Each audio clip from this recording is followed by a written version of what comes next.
আমরা কবরস্থানে যাওয়ার পরে ওইখানে আমরা সূরা ইয়াসিন পড়ি, সূরা মুলক পড়ি, তারপরে আয়াতুল কুরসি পড়ি, সূরাতুল ইখলাস পড়ি।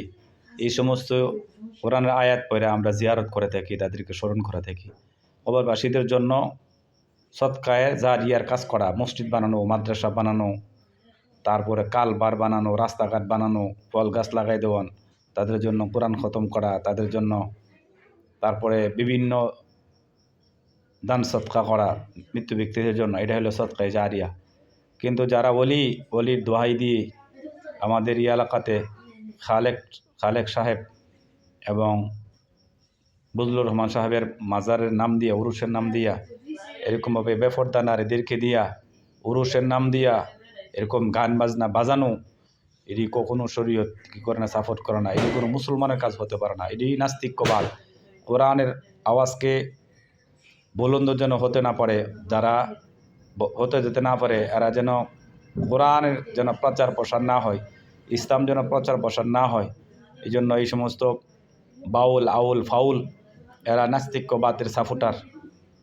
এই সমস্ত বেফরদা নারীদেরকে দিয়া গান বাজায়া পুরুষ পালন করা, এটা কোনো দিন কোনো আলেম, কোনো মুসলমানের সন্তান এটা মেনে নিতে পারে না।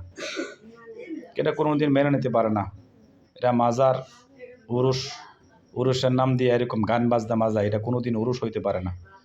আগের দিনের মানুষ যাত্রা গান করত, এখন এই সমস্ত যাত্রা গান বাদ দিয়ে এখন এই মাজারের নাম দিয়ে, ধর্মের নাম দিয়ে মানুষকে বিভ্রান্ত করতেছে, জাহান্নামের দিকে নিয়ে যেতেছে। এই যে সময়ের দাবি, এই সমস্ত ভণ্ড মাজার পূজারীদের বিরুদ্ধে রুখে দাঁড়ানো, এটা প্রত্যেকটা মুসলমানের ইমানের দায়িত্ব। প্রত্যেকটা মুসলমানের ইমানকে এরা হরণ করে নিচ্ছে। এই সমস্ত নারীরা যারা গান বাজনা করতে আসে, পুরুষরা যারা এদেরকে আগে বাইনা দেয় যে তোমরা আগে বেডে আসো, এরপরে এদেরকে বেডে আসার পরে তাদেরকে বাইনা দেয়, এরকম ফেসবুকে পর্যন্ত ভাইরাল হয়েছে। এই সমস্ত আসলে অশ্লীলতা বা হায়াপনা, নির্লজ্জতা, এগুলি আল হায়া শুবাতুল ইমান। যার লজ্জা নাই তার কোনো ইমান নাই। এই সমস্ত মহিলাদের কোনো লজ্জা নেই, বেপরদা নারী, এদের হাত থেকে যেন আমাদের সরলমানা যুবকরা যেন হেফাজত থাকতে পারে, এলাকার সমস্ত মা বোনদেরকে যেন হেফাজত রাখতে পারি। সকলেরই দায়িত্ব যুবকদেরকে এই সমস্ত জিনিস থেকে বাঁচিয়ে রাখা, মা বোনদেরকে এই সমস্ত থেকে বাঁচিয়ে রাখা। আজকে আমাদের সমাজে নারীরাই বেশি এই সমস্ত জিনিসের মধ্যে লিপ্ত।